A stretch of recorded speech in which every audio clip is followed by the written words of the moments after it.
Tem alguém aí? Boa noite. Boa noite.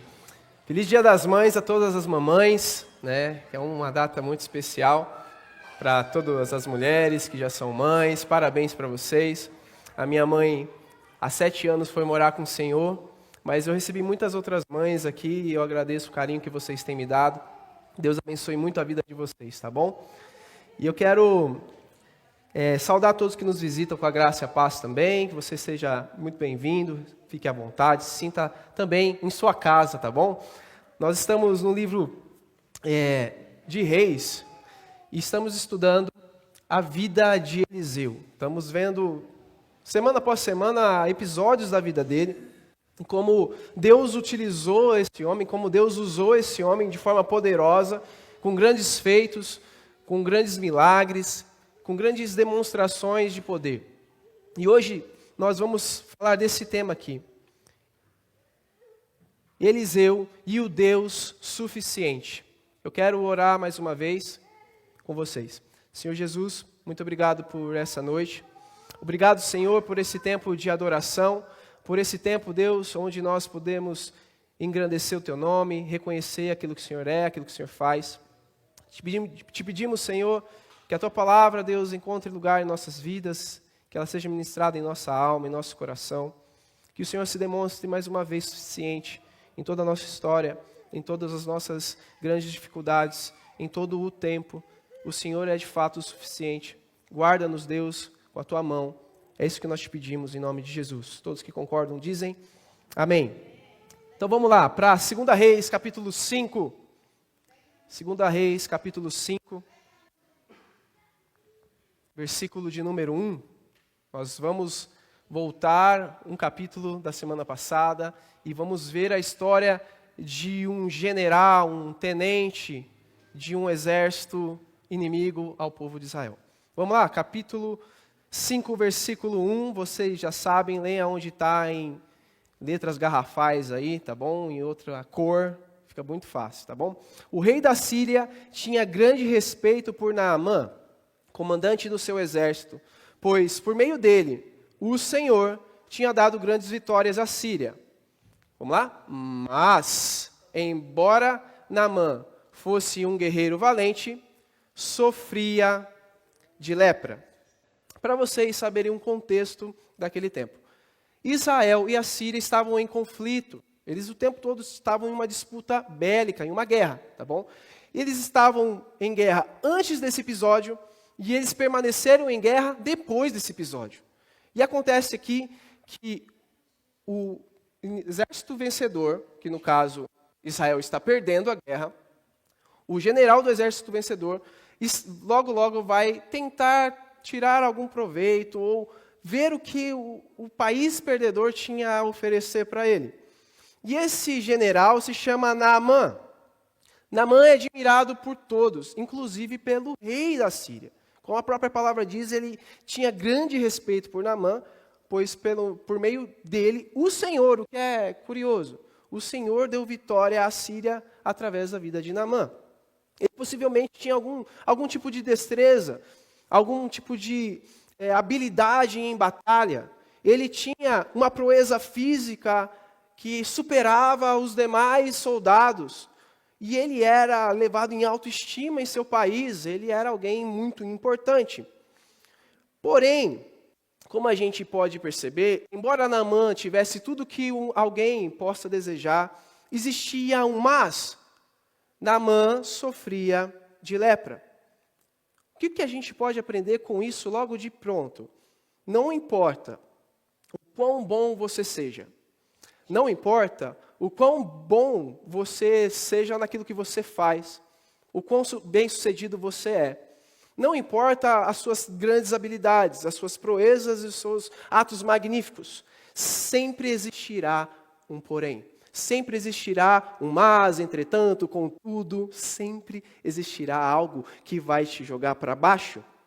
Não importa o quão bom você se sinta. A nossa autossuficiência é uma mentira. A nossa autossuficiência, ela é falsa, ela nos engana, ela é uma mentira. E eu posso dar vários exemplos para você. Você já deve ter ouvido falar de alguém que é super gente boa, super legal, mas ele tem aquela coisa que estraga tudo. Ele pode ser uma pessoa maravilhosa, uma pessoa incrível, mas aquele defeito, aquele ponto, aquele mas, pode jogar a sua vida para baixo. Naamã, ele tinha um mas. O mas muitas vezes se manifesta do lado de fora. A vida estava indo tudo bem, mas de repente veio uma doença irreversível. Uma doença tão terrível que foi capaz de acabar com todas as suas grandes proezas. A vida estava indo muito bem, mas o luto te alcançou. O luto, a perda de alguém muito querido e muito próximo te alcançou e te jogou para baixo e jogou todas as suas grandes qualidades, habilidades para fora. É como se nada disso importasse mais. Porque aquele porém, aquela adição a mais na sua vida te jogou para baixo, acabou com você.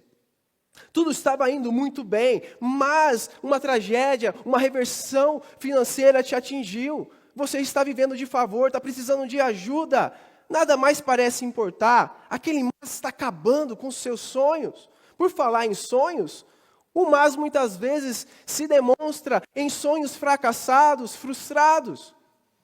Mas a vida estava indo tão bem. Porém, eu não consigo realizar os meus sonhos. Eu não posso ser mãe. Eu não consigo galgar coisas maiores na minha vida. Eu não consegui uma promoção. Eu não consegui nada e esse mas está acabando comigo.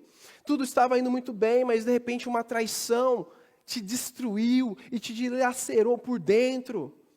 E esse mas está te soterrando, está acabando com você. De repente, um término inesperado te jogou para baixo.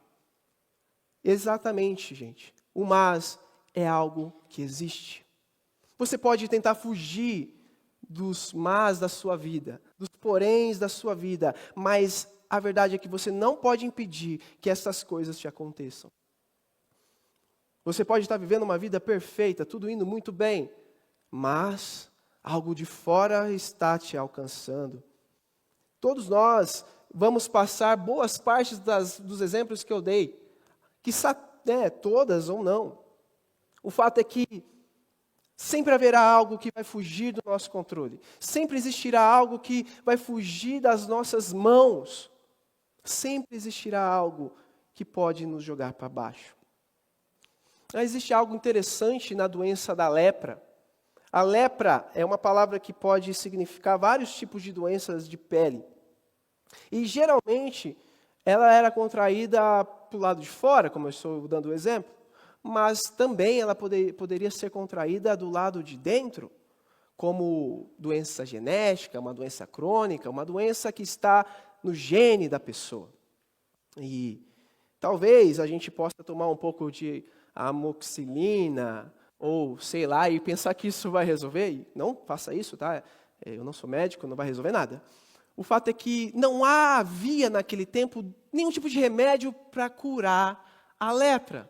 A lepra era uma doença que corroía por dentro, a tal ponto que as pessoas ficavam com as mãos atrofiadas, os narizes e as orelhas das pessoas às vezes tendiam a cair ou dilacerar por inteiro. Era uma doença totalmente terrível. E como ela se manifesta do lado de dentro, essa metáfora, essa imagem da lepra, ela é brilhante para a gente pensar no que Deus está querendo ensinar. Porque quando a gente para pensar que a lepra é uma doença que pode acontecer do lado de dentro, o que Deus está querendo dizer para nós é que muitas vezes ela se manifestará em nossos defeitos, que há algo errado dentro de nós, que há algo muito errado que nós devemos corrigir dentro de nós. Mas esse porém, mais cedo ou mais tarde aparece. Você pode tentar maquiar a sua lepra com todos os tipos de beleza e disfarçar que você não tem nenhum problema. Mas, no fundo, você sabe que existe algo errado com você. Você se vê ressentido? Você se vê amargurado? A vida parece que é chata e é contra você. E é assim que você se sente por dentro. Por fora você até tenta, mas a lepra já te alcançou. Você vê que algo está errado com você quando você se vê ansioso. Ansioso por coisas que você não deveria estar. Você está ansioso que as pessoas descubram tudo a seu respeito. A lepra, esse mas é tão terrível que ele se manifesta também nos nossos vícios, nos nossos mais terríveis vícios. E eu não estou falando de bebida alcoólica, de drogas, ou de qualquer outro tipo de coisa que a gente fala que é muito ilícito e não deveríamos. Eu estou falando de vícios como você pensar que o entretenimento pode te curar. Ou quando você, de forma muito sim escondida, assiste pornografia, pensando que isso não vai afetar ninguém. O mas está na sua vida e ele está dentro de você. A lepra te pegou por dentro e essa doença é incurável. Você precisa de ajuda. E você meio que sabe disso. Mas, sempre existe um mas. Pessoas rabugentas, pessoas egoístas, pessoas, sabe, mesquinhas. É esse tipo de coisa que começa a nascer dentro da gente. A nossa autossuficiência é uma mentira. Naamã tinha todas as qualidades que um homem poderia ter. Todas as riquezas que um homem poderia ter. Ele tinha tudo que um ser humano deseja. Mas ele sofria de algo muito terrível. Algo que fugia do seu controle. Algo que estava do lado de fora, mas que também se manifestou do lado de dentro. Muito parecido com as nossas histórias, muitas vezes. E essa realidade tão terrível que atingiu Naamã se materializou para ele, né? Essa afirmação se materializou através de uma menina, de uma garotinha, como a gente vai ver aqui. Naquela época, saqueadores sírios tinham invadido o território de Israel. E entre os cavalos havia uma menina que se tornou serva da esposa de Naamã. Certo dia, a menina disse à sua senhora: como seria bom se meu senhor fosse ver o profeta em Samaria. Ele o curaria da lepra. Existem muitas coisas interessantes aqui, muitas mesmo. Primeiro, percebam só, essa menininha, ela não estava na casa de Naamã porque ela foi convidada, porque ela era querida, porque ela era uma parente de Naamã. Não era por isso que ela estava lá. Essa menininha era uma escrava. Ela era uma escrava de guerra. Ela era como se fosse um espólio de guerra. Uma sobrevivente de um caos, de uma tragédia, de um acontecimento terrível na sua vida. Sabe como é que funcionava os saqueadores daquele tempo? Eles chegavam dentro do país inimigo, simplesmente matava todo mundo, queimava aquilo que eles achavam que não prestava, pegava a riqueza dos outros e às vezes poupavam as crianças, como é o caso dessa menina. Uma menina que é órfã por causa de uma guerra. E só não morreu, porque, sabe-se lá por quê, aqueles homens tiveram pena dela e deixaram ela viver. Agora notem só como ela se expressa. Como seria bom? Como seria bom? Como que isso funciona? Como que você completaria essa frase com alguém que te fez muito mal?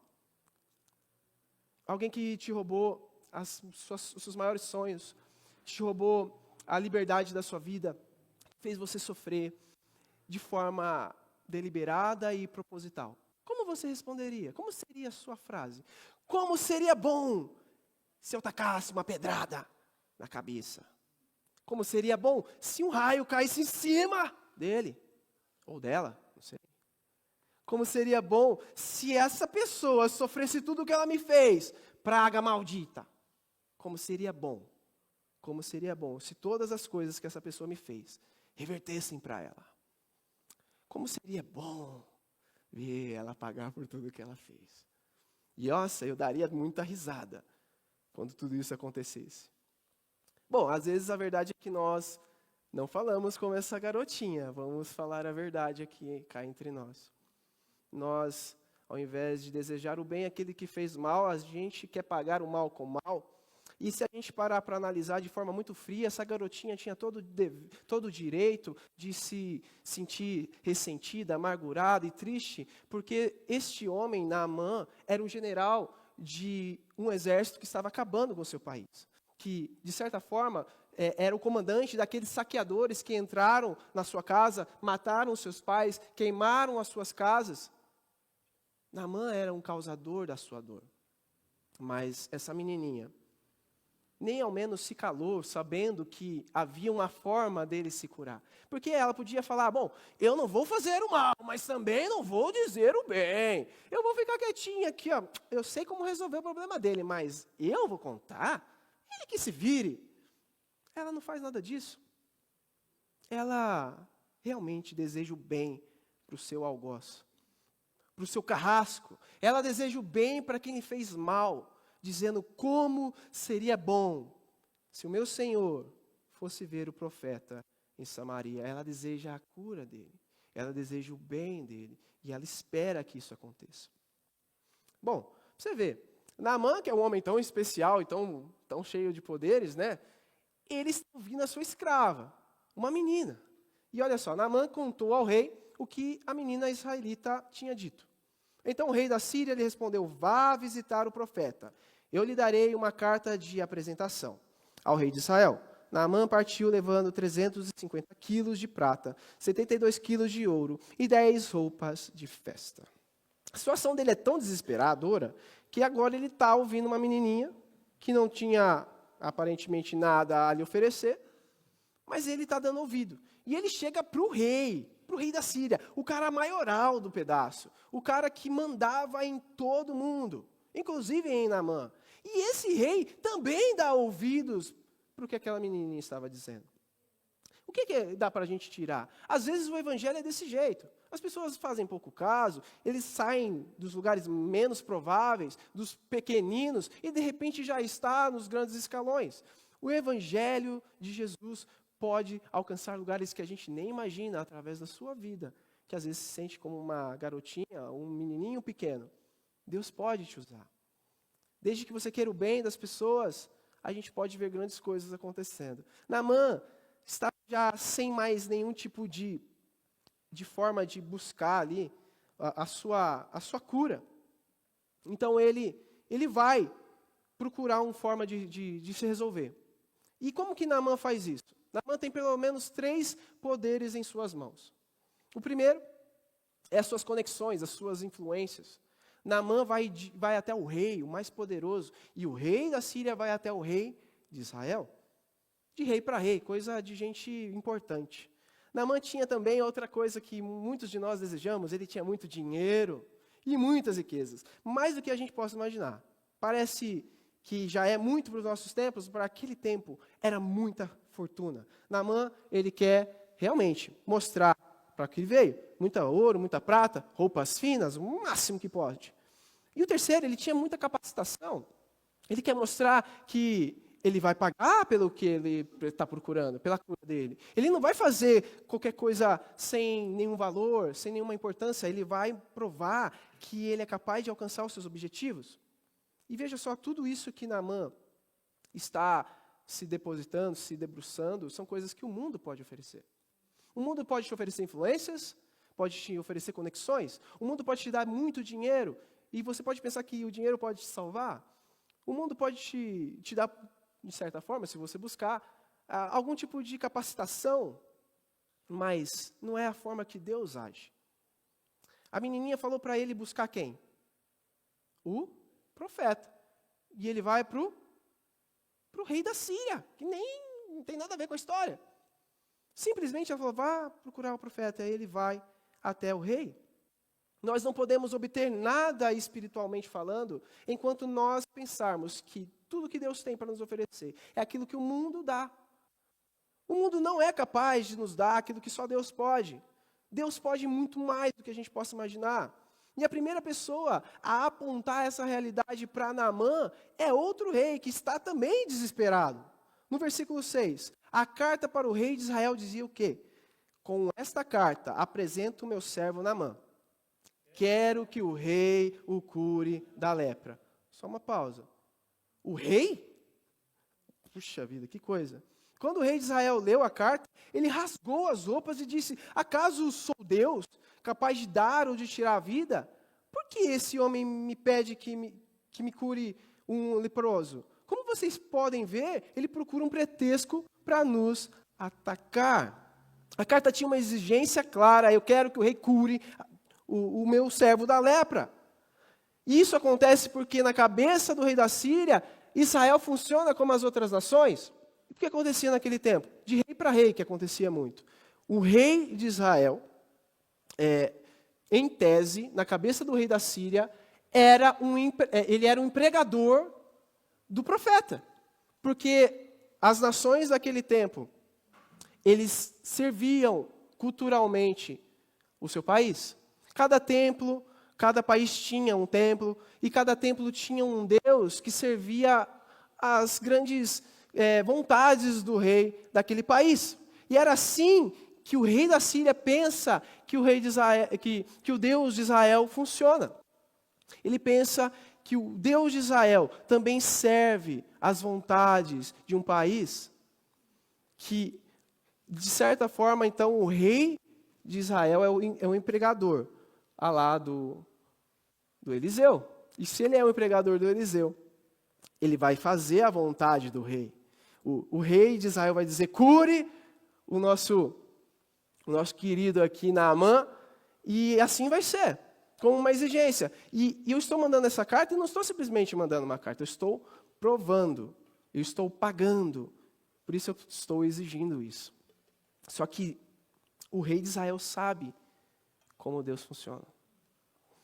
O rei de Israel provavelmente se lembra que lá em Êxodo 4, versículo 7, se não me falha a memória, Deus faz um teste com Moisés, falando: coloque a sua mão no peito. E Moisés assim faz, e quando ele tira a mão do peito, a sua mão está leprosa. Então Deus fala de novo para Moisés: volta a colocar a sua mão no peito, e ele faz assim, e a sua mão fica curada, provando que esse poder só existia de fato em Deus. E só Deus podia suprir de fato todas essas coisas. Por isso que o rei de Israel rasga suas roupas. Rasga suas roupas em um sinal desesperador de que algo estava muito errado, de que as expectativas do rei da Síria estavam equivocadas, de que ele não tinha esse poder. Ninguém tem esse poder. Por isso que ele rasga as suas roupas daquela forma. E veja só, ele está tão aflito que ele diz: como vocês podem ver, ele procura um pretexto para nos atacar. Eu não sou capaz de fazer isso. Eu não tenho poder para resolver esse problema. E ele vem com esse papo. Vamos seguir aqui. Vê aí comigo, versículo 7. Quando o rei de Israel leu a carta, ele rasgou. Versículo 8 agora. Mas, quando Eliseu, o homem de Deus, soube que o rei de Israel havia rasgado as roupas, mandou-lhe esta mensagem, que diz assim: porque o rei ficou tão aflito? Envie Naamã a mim, e ele saberá que há um profeta verdadeiro em Israel. Veja só, o Eliseu, ele tratou de resolver a aflição do rei de Israel. Ele estava muito, muito aflito, gente. Ele falou: espera aí, não é assim que as coisas funcionam. Manda ele vir até mim. Eu vou provar para ele que existe um profeta verdadeiro. Eu quero que vocês entendam isso, profeta. Ele não diz algo como: eu vou mostrar para ele que existe um curandeiro, sabe, cheio de poderes. Eu vou mostrar para ele que existe um curandeiro, que não temos aqui um Deus de plástico, um Deus de mentira. Nós não servimos alguém que não tem poder para curar. Nós não servimos alguém que não fala a verdade. Nós não servimos um Deus que está a benefício do governo, do país. Nós não servimos um Deus que é manipulável. Nós servimos o Deus verdadeiro. Por isso que ele fala: eu vou mostrar para ele que existe um profeta de verdade. E depois dessa afirmação é que Naamã vai até Eliseu. Ele precisou passar por todos os processos, em toda a sua busca mundana por Deus, através das suas influências, do seu poder aquisitivo ou das suas capacitações. E só agora ele chega até, de fato, Eliseu. Então Naamã foi com seus cavalos e carruagens e parou à porta da casa de Eliseu. Ele mandou um mensageiro dizer a Naamã: vá e lave-se 7 vezes no rio Jordão. sua pele será restaurada e você ficará curado da lepra. Então agora ele vai até a casa de Eliseu, só que tem uma coisa muito interessante. Eliseu não sai para receber o homem. Imagina, se eu vou na casa de vocês, bato lá, Tiago, até abre a porta aí. Aí o Tiago manda, sei lá, o Helder lá. E eu falo, mas eu não vim atrás do Tiago. É uma coisa um pouco, e de fato foi para ser humilhante. No mínimo humilhante. Uma coisa um pouco grosseira da parte de Eliseu. Não foi nada cordial. E era para ser assim. Parece que Eliseu quer tratar de dentro para fora com Naamã. E o recado que Eliseu dá é muito simples. Ele fala o quê? Vá e lave-se, mergulhe 7 vezes no rio e você ficará curado da sua lepra. Simples, né? Nem tanto. Nem tanto. Era para ser muito simples, mas para Naamã e para muitos não é. O evangelho é algo simples, gente. A mensagem é crer em Senhor Jesus e você será salvo. Parece algo muito fácil, né? Mas por alguma razão, cada um de nós não sente que isso é fácil. Alguns chegam à conclusão, depois de bater a cabeça muito, de que de fato precisamos de Jesus Cristo, de mais nada. Mas existem tantas pessoas por aí que não se chegaram até Ele. E a razão é porque não é tão simples quanto parece. E veja como Naamã ficou, depois de receber essa notícia maravilhosa de que ele haveria de receber cura se ele simplesmente obedecesse à ordem do profeta. Ele fica indignado. Naamã ficou indignado e disse: imaginei que ele sairia para me receber, esperava que movesse as mãos sobre a lepra, invocasse o nome do Senhor, seu Deus, e me curasse. Não são os rios Abana e Farfar em Damasco melhores que qualquer rio de Israel? Será que eu não poderia me lavar em um deles e ser curado? Naamã deu meia volta e partiu furioso. Indignação e fúria. Essa é a reação do homem a partir do momento que ele recebeu uma boa notícia: você pode ser curado, cara. Ele fica indignado. Nós precisamos, meus irmãos, compreender algo. Precisamos parar de pensar. Precisamos parar de procurar ajuda para o nosso sofrimento, para a nossa dor, e passar a procurar, querer ajuda para resolver o nosso pecado. Eu vou repetir. Nós precisamos parar de procurar ajuda para o nosso sofrimento, tentar procurar alívio para a nossa dor, e precisamos buscar resolver o problema mais sério que a humanidade tem, que é o nosso pecado. Nós não somos um bocado sofredores que precisam de alívio e de cura. Nós somos pecadores perdidos que precisam de salvação e de perdão. Naamã é um homem que pensa: eu sou alguém que precisa de cura para a minha lepra. Eu preciso que esse homem saia, me receba, faça um sinal lá para o Deus dele, passe a mão na minha ferida e que eu seja curado, que eu seja aliviado. E muitas vezes nós chegamos até Deus dessa forma. Eu vou chegar até Deus e Ele vai resolver todas as minhas tantas dores. Senhor, olha para minhas chagas. Senhor, olha como eu sofro. Você precisa parar de olhar para você como um coitado, como uma vítima, como alguém que sofre simplesmente. Você precisa passar a se ver como um pecador perdido que precisa de redenção. Você precisa se ver como um pecador que, de certa forma, tem uma doença que é, sim, irreparável, incurável, e que só Deus, o Deus verdadeiro, pode te curar. Naamã precisava compreender que a prioridade de sua vida era o se relacionar com Deus de verdade, com Deus que é real, e não simplesmente ter as suas grandes demandas sendo resolvidas. Ele precisava entender que a sua prioridade era o relacionamento com esse Deus verdadeiro. E muitas vezes nós, meus irmãos, precisamos entender isso também. Nós chegamos até Deus pedindo coisas e mais coisas, quando Deus, na verdade, quer que você dê um passo muito maior. Você vem até Ele com as suas demandas e Ele fala: eu vou exigir mais de você. Eu quero que você compreenda que aquilo que você precisa é restabelecer a sua relação comigo. Ele estava esperando ser curado imediatamente. Ele queria, de um jeito ou de outro, receber aquela cura. Mas Eliseu não fez nada. Eliseu não faz nada. Nem sequer recebe ele. Pois aquilo que a gente está procurando não depende daquilo que a gente pode fazer. Aquilo que a gente procura não depende daquilo que você pode fazer. E nem daquilo que o homem de Deus, aquilo que você espera de Deus. Porque, na verdade, só Deus pode fazer coisas grandiosas. Eliseu poderia, sei lá, fazer alguma coisa lá, mas não é assim que Deus funciona. Deus não depende de Eliseu, o que é impressionante. Eliseu podia orar, como ele sempre fez tantas vezes. No caso de alguns episódios que a gente viu, ele se deitou sobre um menino e orou a Deus e, uau, o menino voltou à vida. Ele poderia fazer algo, mas não é assim que Deus quer que as coisas funcionem nessa história.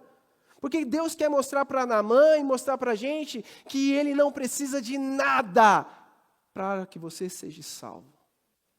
Você não precisa fazer nada para ser salvo, exceto ouvir de forma simples, receber de forma sincera e seguir aquilo que Ele quer.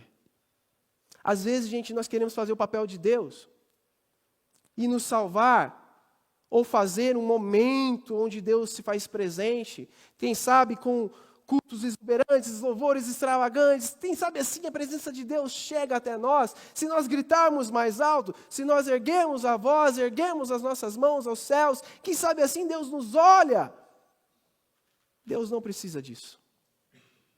Nada pode acontecer com pianos sentimentais, nada pode acontecer de fato com coisas humanas. Tudo que nós precisamos é de crer que o nosso Deus é vivo e real e que tudo que você precisa é crer de todo o seu coração nele. Ele é suficiente. Ele basta. E mais nada. Não precisamos de artifícios, não precisamos chamar a sua atenção. Não há nada que você possa fazer para mudar isso. A sua salvação, a sua cura não depende de você. Porque se depender de você, deixa eu dizer um negócio para você, você já perdeu ela. Se depender de você para ser salvo, você está completamente perdido, você está arruinado, porque sempre existirá um mas na sua vida.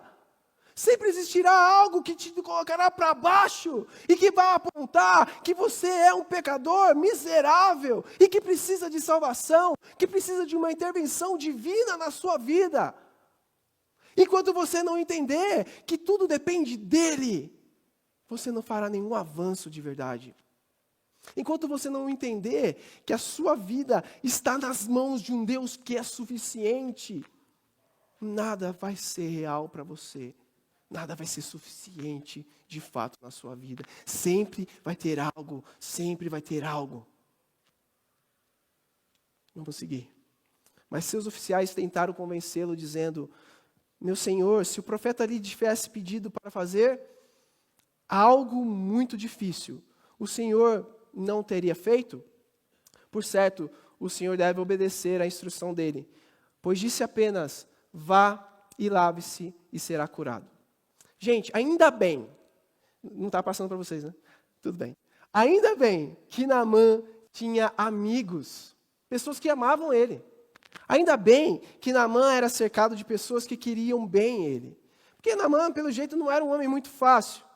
Aparentemente, ele era bem orgulhoso. Muito orgulhoso. Eu vou me lavar nesse rio sujo do Jordão, lá em Damasco, em Farfar, naquelas cidades pomposas da Síria, não é muito melhores. Os rios não são muito mais de águas cristalinas do que esse rio qualquer aqui. E ele se recusa. Como muitas vezes nós também recusamos a simples oferta de salvação dada por Jesus. Mas, de forma muito pedagógica, aqueles amigos falam: meu pai, meu querido, meu Senhor, se ele não tivesse pedido para você atravessar o fogo, você não ia passar? Se ele não pedisse para você tentar andar sobre as águas, você não ia tentar? Se ele não pedisse para você pular de um penhasco, você não faria? Mas ele está pedindo algo tão simples para você. Por que você não dá ouvidos para ele? Por que você não faz o que o profeta mandou? Esse é o tipo de pessoa, esse é o tipo de gente que vê o copo meio cheio. É gente positiva, é gente que te leva para cima, é gente que te corrige, é gente que te faz bem, E é esse tipo de gente que a gente precisa ter perto, é esse tipo de gente que você precisa ser. Pessoas que empurram as outras, pessoas que falam, olha, veja bem, a vida não acabou. Segue adiante, vai dar tudo certo. Vamos nessa. Não vamos parar, não. É muito fácil, vamos seguir. Vamos parar com esse sofrimento. Vamos ouvir, vamos dar uma chance. Nós precisamos nos cercar de gente assim. E precisamos ser gente assim. Pessoas positivas, pessoas encorajadoras, pessoas que não desistem da gente. Ou pessoas que não desistem do próximo. E aqui fica mais evidente ainda a razão da fúria, da indignação de Naamã, e que muitas vezes é a nossa também. Deus não depende realmente de nós. Mergulhar 7 vezes no rio, que coisa mais absurda, cara. Que coisa mais tosca, né? Mergulhar 7 vezes no rio, qualquer bobo faz isso. Qualquer pessoa sem nenhuma qualificação pode se jogar num rio. Uma pessoa moralmente boa, uma pessoa imoral, uma pessoa religiosa, uma pessoa que nem crê em Deus. Qualquer pessoa pode se lançar no rio. Parece que esse Deus não tem nenhum padrão. Parece que esse Deus não percebe que eu quero fazer algo para merecer. Eu quero fazer algo grandioso. Consegue perceber isso, gente? Quando a gente se aproxima de Deus, a crença que nós temos é que o mundo gira em torno de nós. E isso parece cair por terra quando Deus simplesmente diz, vá e me obedeça de forma simples. O mundo não é sobre você. A única forma da gente receber salvação é ver que nós não a merecemos. Se qualquer um pode se lançar no rio, qualquer um de nós podemos alcançar a salvação de forma simples. Porque Naamã e qualquer um de nós aqui não podemos suprir o padrão de Deus. Se cada fôlego que você dá, se cada respiração que você está dando agora nesse exato momento para continuar vivo, pertence a Deus, se cada segundo da sua vida, cada instante que você vive, você tem que devolver a Deus como forma de gratidão e de adoração, e você assim não o faz, como nós bem sabemos que não fazemos, como bem sabemos que não temos em nós a capacidade de viver plenamente para Ele o tempo todo, significa então que você e eu não somos capazes de suprir o padrão de Deus. Se você não dedica 24 horas da sua vida, se você é incapaz de não dedicar cada respiração, cada fôlego da sua existência para Deus, então você não merece a sua salvação. E é exatamente assim que funciona. Nós não merecemos a salvação. Naamã estava indo embora, tão perto, mas ao mesmo tempo tão distante. Sabe, tão perto de receber sua bênção, tão fácil de receber sua cura. Mas ele está indo embora, gente. Ele está saindo. E o milagre veio nessa descrição linda. Obrigado, meu irmão. Todo mundo preocupado comigo hoje. Nessa descrição linda que a gente vai ler agora, na continuação. Se tiver com a Bíblia, abre aí para você ler. Está no versículo 14, tá? Assim, Naamã desceu ao Jordão e mergulhou 7 vezes conforme a instrução do homem de Deus. Sua pele ficou saudável como a de uma criança, e ele foi curado. A Bíblia é cheia de ilustração, gente. A Bíblia é cheia de imagens, de metáforas, de imagens bem impactantes para nos dar um vislumbre daquilo que nós podemos ver. A lepra, por vezes, é retratada como uma penalização do pecado. Por isso que aqueles que tinham lepra não cultuavam dentro do templo, não tinham esse acesso. Eles eram excluídos da sociedade. E tanto é que o pecado era uma penalização, a lepra era uma penalização do pecado, que Geazi, um pouco mais à frente, vai amar as riquezas mais do que a Deus. Ele vai chegar com uma conversa fiada para o Naamã, que vai embora daqui a pouco. Ele alcança Naamã e fala, olha, Naamã, aconteceu que de imprevisto chegou uma galera lá, uns discípulos dos profetas, e o Eliseu mandou eu vir aqui pegar umas coisas aí para a gente manter os caras lá em casa. Aí Naamã falou, opa, leva mais, pode ir. E aí quando Geazi sai de lá, ele esconde, né? E aí Eliseu fala, olha, o que você está aprontando? Eu nada, Eliseu, não fiz nada. Você não sabe que eu estava em espírito com você quando Naamã desceu do cavalo e falou com você? Saiba que a doença, a lepra de Naamã agora vai atingir você e a sua família. E ele foi penalizado. Então, a lepra ela tem essa imagem. E o Jordão é muito emblemático na Bíblia também. O Jordão é onde acontecia os batismos do João Batista, que é os batismos de arrependimento. É impressionante a forma como a Bíblia brinca com essas coisas. Agora, observem só. Naamã sai da água renovado. Ele não sai da água como eles antes dele ter a lepra. Porque antes dele ter a lepra ele tinha uma pele. Mas depois que ele sai da água, ele tem outra. Naamã tem uma pele como de uma criança. Isso também é ensina muito para a gente. Porque quando nós nos lançamos até Deus, Ele não vai renovar você, remendar você. Ele não vai te tentar montar de qualquer jeito. Ele vai fazer você nascer de novo. Você vai ser renovado nele. Nada acontece por um acaso. Naamã nasce de novo. E ele nasce de novo não só em sua pele. Ele percebe que havia algo de errado com ele. E ele então, renovado por essa capacitação, por essa iluminação de Deus, ele chega a uma conclusão muito profunda, sem precedentes em todas as Escrituras. Então Naamã e toda a sua comitiva voltaram para onde morava o homem de Deus. Ao chegar diante dele, Naamã disse: agora sei que no mundo inteiro não há Deus senão em Israel. Por favor, aceite um presente de seu servo. Naamã encontrou a Deus.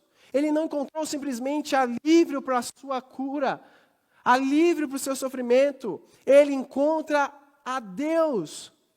A graça de Jesus é tão escandalosa, é tão abrangente, que ele foi buscar uma coisa e encontrou algo muito maior, e ainda assim também aquilo que ele buscava. Naamã encontra o Deus Todo-Poderoso, que faz tudo novo na vida dele. Tudo novo. Deus deu ainda mais para Naamã. E por isso ele reconhece, em nenhum lugar do mundo, no mundo inteiro, não há um Deus, senão o Deus de Israel. Ele não diz assim, olha só que impressionante, ele não diz assim, olha, nenhum Deus é como o Deus de Israel. Ele fala assim, como que houvesse outros deuses. E se ele dissesse isso, já seria muita coisa. Ele diz, não há Deus, senão o Deus de Israel. Aquilo que eu pensava que era Deus, as minhas riquezas, as minhas influências, todas as coisas que eu depositava fé, nada disso é Deus. O único Deus é o Deus de Israel. É o Senhor Deus de Israel. Deus está corrigindo as direções, as grandes compreensões de Naamã. O mundo agora encontrou o seu lugar. Eu encontrei a razão da minha existência. Deus existe. Eu encontrei com Ele. Ele fez eu nascer de novo. Tudo é diferente agora para mim. Tudo é alinhado. O mundo, até o sofrimento encontra uma razão, porque o Deus verdadeiro é o Deus de Israel. Naamã compreende isso. Tudo é alinhado. Tudo foi colocado no lugar. Agora a minha vida faz sentido. Até a minha dor agora fez sentido. Porque se não fosse a minha dor, eu não encontraria o Deus de Israel. Nós precisamos parar de olhar para a nossa dor, gente, como um grande mal. Às vezes é uma dádiva, como foi na vida de Naamã. Eliseu, porém, respondeu o seguinte para ele: tão certo como vive o Senhor a quem sirvo, não aceitarei presente algum. Embora Naamã insistisse, ele recusou. Porque assim, gente, não é de um dia para outro que o homem, por mais convertido que ele se tornou, vai aprender tudo de teologia. Ele ainda pensa que pode retribuir de alguma forma, cooperar um pouquinho ali, aceita meus presentes, mas Deus quer ensinar algo através da vida de Eliseu para Naamã. Entenda, foi de graça. Você não precisa me pagar. Não precisa de presente, não precisa de retribuição, não precisa de nada, é de graça. Naamã, perceba, Deus te amou de forma gratuita. Você não fez nada por onde. Você não precisa fazer nada por onde. Você foi curado por amor. Você encontrou o Deus verdadeiro. Ele não precisa de nada das suas mãos. Nunca, em hipótese alguma, gente, pense que você possa compensar a Deus com algo. Deus fez isso em mim, então eu vou fazer algo. Entenda, Deus é suficiente. suficiente em si mesmo. Ele não precisa de ninguém. Ele não criou você porque ele estava sozinho, triste e amuado. Ai, eu estou sozinho, eu vou criar a humanidade porque eu estou só. Não, Deus, Ele não precisa de nenhum de nós, porque Ele já vivia plenamente satisfeito em si mesmo, em sua economia da Trindade. Deus já existia em uma comunidade e assim já vivia celestialmente com os anjos. Ele não tinha por que fazer você, mas Ele fez você para a glória dEle. Ele fez você para benefício de você mesmo, para você encontrar Ele. E quando você encontra Ele, você exclama como Naamã, não existe ninguém comparado, não existe outro Deus. Ele não precisa dos meus sacrifícios, Ele não precisa das minhas riquezas, Ele não precisa de nada que as minhas mãos possam oferecer. Ele é Deus, e Ele se basta. Então Naamã disse o seguinte: está bem, mas peço que permita que este seu servo leve para casa 2 mulas carregadas com a terra deste lugar. De agora em diante, nunca mais oferecerei holocaustos ou sacrifícios a qualquer outro Deus, senão ao Senhor. Mas que o Senhor me perdoe por uma coisa. Quando o meu servo, o rei, for ao templo do Deus Rimon, para adorar ali e se apoiar em meu braço, que o Senhor me perdoe, quando eu também me curvar. A compreensão ainda de Naamã é confusa. Ele quer levar a terra ali, porque ele entende que o Deus era um Deus regional. Então ele fala, se o Deus de Israel está em Israel, eu vou levar um pouco dessa terra, e quem sabe assim ele me acompanha. E Naamã, ele está sendo modificado aos poucos, há uma transformação na vida dele, e é impressionante o que está acontecendo. Mas aqui ele fala, olha, que o Senhor me perdoe. Quando eu estiver lá no templo de Rimon, junto com o rei, e ele precisar se curvar, e se por um acaso eu também precisar me curvar, que o Senhor possa me perdoar. Eu não estou fazendo isso de todo o coração. Às vezes a gente pode pensar em criticar Naamã agora. Ué, mas ele não se converteu? Que negócio é esse de se curvar? Naamã, ele, mesmo estando no templo, gente, os pensamentos, o coração dele está voltado para o Deus de Israel. Eu acho isso impressionante. Porque antes de nós criticarmos Naamã, nós deveríamos nos criticar. Será que quando você estiver nesse mundo hostil a Deus, em qualquer outro lugar onde a liberdade de falar de Jesus é algo meio constrangedora, será que os seus pensamentos se voltam para Ele? Será que as nossas motivações se retornam para o Deus verdadeiro? Eu estou numa faculdade onde as pessoas falam mal de Deus, onde as pessoas, falam que Ele nem existe. Será que estando nesse lugar hostil, os nossos pensamentos se voltam para Ele? Será que quando nós estamos no trabalho, as pessoas estão debochando de Deus? Será que os nossos corações se voltam para Deus? Então, antes de criticarmos Ele, nós também precisamos pensar e nos lembrar que mesmo nos lugares mais terríveis, há um espaço para nossos corações e as nossas almas se voltarem até o Senhor. Antes o mundo girava em torno de Naamã, tudo era para mim, eu quero as coisas do meu jeito, mas agora Naamã colocou tudo em ordem. Quando eu estiver lá no templo, eu vou voltar para Deus. O mundo gira em torno do Deus verdadeiro, Deus de Israel. Eu devo orbitar nele e não o contrário. Por isso Eliseu diz para ele o seguinte: vá em paz. Então Naamã partiu para casa. Vá em paz. Vá em paz. É a descrição mais confortável, próspera. É a condição mais rica, graciosa que alguém poderia desejar para outra. Shalom é o termo mais benevolente que uma pessoa podia dizer para alguém naquele tempo. Deus conhece o seu coração, Naamã. Vá em paz. Ele já não te salvou, Ele já não te renovou quando você não merecia e continua não merecendo. Naamã, vá em paz. Vá em paz. O preço da salvação de Naamã e de todos nós está para além da gente. Mas alguém fez um ato heróico. Alguém fez um ato heróico para a gente adquirir a salvação. E para Naamã adquirir a salvação. Naamã não passou pelo fogo nem pela água, mas Jesus, ele atravessou pelo fogo, ele atravessou pela água, ele atravessou o deserto mais terrível. Ele fez um tremendo sacrifício. Na cruz ele matou o dragão e ele pisou na cabeça da serpente. Ele esmagou a serpente. Ao atravessar esse caminho mais sombrio, Jesus encarou a morte e morreu. Mas a morte morreu na morte de Jesus. Por isso nós podemos dizer que Ele fez um grande ato por mim e por você. Algo que nós não e jamais poderíamos fazer. Jesus fez. A morte não resistiu. A morte sucumbiu ao poder de Jesus. E sabe o que nos resta fazer? Nada.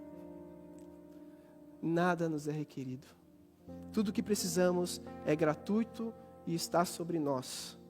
Não se trata sobre os nossos feitos. Não se trata sobre a sua santidade. Não se trata do quão bom você seja. Se trata de você se lavar no sangue remidor e suficiente do nosso Salvador, Jesus Cristo. Se trata sobre você mergulhar a sua vida por completo, por 7 vezes, no sangue que te tira todo o pecado e que te justifica. Trata-se dele e ele é suficiente. Nada pode nos purificar. Nada, nenhum ato, nenhuma coisa, exceto o sangue de Deus, o sangue de Jesus, desse Deus que lhe é suficiente, desse Deus que requer de você simplesmente uma obediência. Tudo foi feito, tudo foi feito. Ele fez tudo por você. Você precisa, meu irmão, assim como eu, nós precisamos parar de olhar para nós como vítimas desse mundo. Deus fez tudo por você, Jesus pagou um preço por você. Você é muito agraciado. Você é muito agraciado. A oportunidade que Jesus te dá hoje é de você não mergulhar mais as suas vestes, o seu corpo, a sua vida em águas poluídas desse mundo, tentando a salvação por meio desse mundo. Mas se você lavar no sangue límpido de Jesus Cristo. Esse é o convite de Jesus para você. Nossa, mas qualquer um pode fazer isso? Pois é muito bom para ser verdade, né? Essa é a oferta do nosso Deus para cada um de nós. Senhor Jesus, olha para a gente. Nós às vezes pensamos que temos tantas coisas, mas não temos. Nós mais erramos do que acertamos, Senhor. Nós precisamos ser remidos, lavados pelo seu sangue. O Senhor atravessou todas as maiores dificuldades para nos garantir a salvação. A salvação pertence ao Senhor. O Senhor é suficiente em nossas vidas, em nossas histórias. Faz-nos novo, Senhor. Queremos exclamar como Naamã. Nós reconhecemos que só o Senhor é Deus. Nós não queremos idolatrar outras coisas, nunca mais, como Ele descreveu. Por favor, Senhor, perdoa os nossos pecados, que é o nosso maior problema, Senhor. E de quebra, Deus, acaba com o nosso sofrimento, como o Senhor fez na vida de Naamã. Leva embora, como o Senhor fez naquela cruz. O Senhor levou toda a dor, toda a morte, todo o sofrer, toda a culpa e vergonha, todas as coisas que carregamos como um fardo pesado e que nos sobrecarrega e que nos soterra. O Senhor levou sobre si. O Senhor é suficiente de fato. A sua graça é extremamente escandalosa, porque é para qualquer um. Para qualquer um, o Senhor pode me salvar, o Senhor pode salvar a cada um aqui, mesmo quando nós não merecemos, quando estamos muito aquém, quando estamos muito aquém da sua vontade. Nos perdoa, Senhor, e nos leva de fato a crer que Jesus nos basta, que Jesus fez tudo que nós não podemos fazer, e nós só temos que crer na palavra, como Naamã creu na palavra do Eliseu depois de um certo período. Que assim nós possamos crer na tua palavra, quebrando, Deus, os nossos orgulhos, quebrando a nossa vontade de que o mundo gire em torno de nós, ouvindo a sua voz e te seguindo, fazendo aquilo que o Senhor nos ordenou. E é isso que eu oro, Pai, em nome de Jesus. Em nome de Jesus Cristo. Amém. Fique em pé, meu irmão, minha irmã. Quero abençoar a sua vida. Que a graça do Senhor Jesus, que o amor de Deus, nosso Pai, e que a eterna comunhão do Espírito Santo esteja com todos vocês, hoje e sempre. Amém.